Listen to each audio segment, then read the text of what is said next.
Bu jin 1000 yillik tarixga ega Toshkent shahri.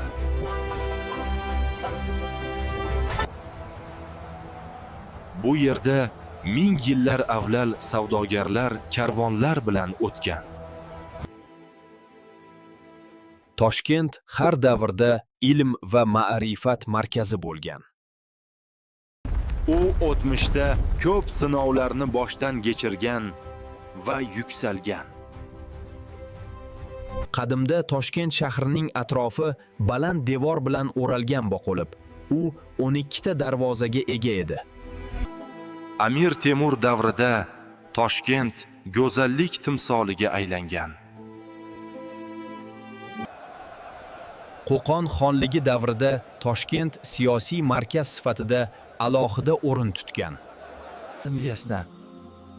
Bu yerda asrlar davomida e'tiqod va birlik yashagan. Zilzila Toshkentni sinovdan o'tkazdi, lekin xalq birdam bo'ldi. Zanka.